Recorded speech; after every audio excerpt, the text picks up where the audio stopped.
This is Thank you. not for Shri poor Kanwar Singh people. Tawar ji. That's why, though he is by far the आदरणीय most. सभापति महोदय जी, मैं आपका आभार व्यक्त करना चाहता हूं कि आपने मुझे रेल मंत्रालय की अनुदान मांगों पर अपने विचार रखने का अवसर प्रदान किया। सभापति महोदय जी, मैं इस सदन के माध्यम से भारत सरकार के उस दूरदर्शी दृष्टिकोण की सराहना करना चाहता हूं जिसके अंतर्गत भारतीय रेलवे को आधुनिक, सुरक्षित, तेज, पर्यावरण के अनुकूल परिवहन प्रणाली के रूप में विकसित किया जा रहा है।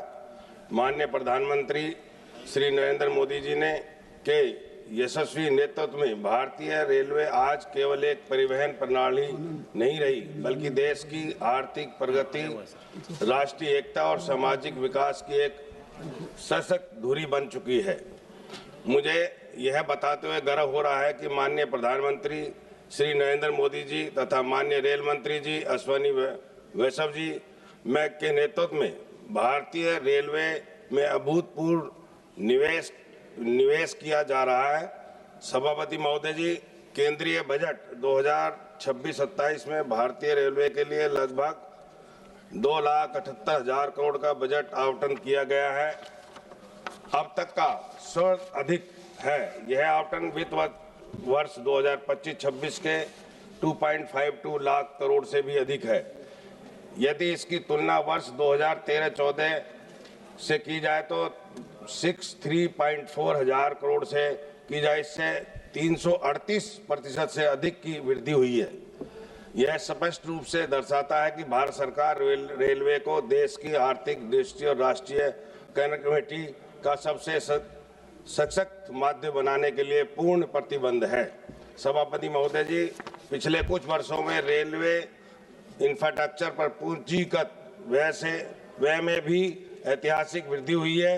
2009 और 2014 के दौरान जहां औसतन लगभग 0.45 लाख करोड़ का पूंजीगत व्यय होता था, वहीं 2014 से 19 के दौरान यह बढ़कर लगभग 0.99 लाख करोड़ हो गया और अब 2026-27 में बढ़कर लगभग 2.93 लाख करोड़ तक पहुंच गया। यह निवेश नई रेल लाइनों के निर्माण, ट्रैक दोहरीकरण, मल्टी ट्रेडिंग, आधुनिक सिग्नल सुरक्षा प्रणाली और रेल रोलिंग स्टॉक के विस्तार पर किया जा रहा है। सभापति महोदय जी, भारतीय रेलवे के विद्युतीकरण के क्षेत्र में भी एक ऐतिहासिक उपलब्धि प्राप्त की है। वर्ष 2014 से पहले देश में केवल 21,614 रूट किलोमीटर अंतर्गत लगभग 33% नेटवर्क का ही विद्युतीकरण हुआ था, लेकिन वर्ष 2014 में 100% विद्युतीकरण की नीति अपनाने के बाद फरवरी 2026 तक ब्रॉड गेज नेटवर्क का लगभग 99.4% विद्युतीकरण पूरा हो चुका है। मैं माननीय प्रधानमंत्री श्री नरेंद्र मोदी जी और माननीय रेल मंत्री जी का अश्विनी वैष्णव जी का आभार व्यक्त करते हूं कि उन्होंने भारतीय रेलवे की आधुनिक, सुरक्षित, हरित और आत्मनिर्भर बनाने की दिशा में ऐतिहासिक कार्य किया है। मुझे पूर्ण विश्वास है कि इस नीतियों और योजनाओं के माध्यम से भारतीय रेलवे आने वाले वर्ष में देश की आर्थिक प्रगति का सबसे बड़ा इंजन बनेगी और विकसित भारत 2047 के लक्ष्य को प्राप्त करने में महत्वपूर्ण भूमिका निभाएगी। सभापति महोदय, उत्तर प्रदेश में रेलवे संरचना के विकास के लिए लगभग 20,012 करोड़ का प्रावधान किया गया है। इससे अंतर्गत जो महत्वपूर्ण परियोजनाएं Delhi Varanasi bullet train corridor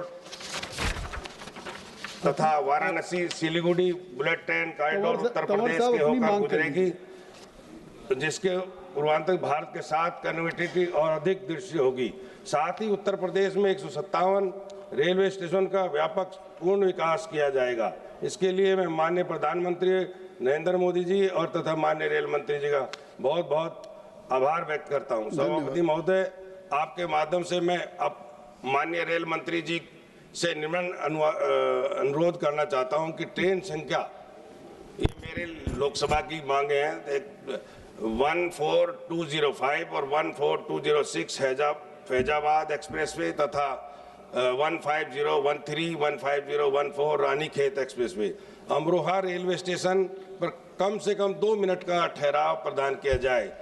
इससे क्षेत्रीय जनता हजारों श्रद्धालुओं को अयोध्या धाम, श्री राम मंदिर, राजस्थान बालाजी धाम मतलब नियमित यात्रा करने की सुविधा होगी। इस ट्रेनों के ठहराव से केवल धार्मिक पर्यटन बढ़ावा मिलेगा, बल्कि स्थानीय और आवागमन सुविधाओं का इसके अतिरिक्त गढ़ में क्षेत्र में फरीदपुर सिंभावली रेलवे फाटक पर एक अंडरपास, कुचेसर चौपला पर रेलवे क्रॉसिंग पर ओवरब्रिज तथा विधानसभा धनौरा की गजरौला स्थित भानपुर क्रॉसिंग पर ओवरब्रिज का निर्माण अत्यंत आवश्यकता है। इन परियोजनाओं के लिए पूर्ण होने के किसानों का फायदा होगा। जी कुमार, मैं आपके क्षेत्र के समस्त जनता की ओर से आदरणीय प्रधानमंत्री नरेंद्र मोदी जी, माननीय रेल मंत्री अश्विनी वैष्णव जी का हृदय से आभार व्यक्त करता हूँ। धन्यवाद। Thank you, Honorable Speaker, sir, for giving me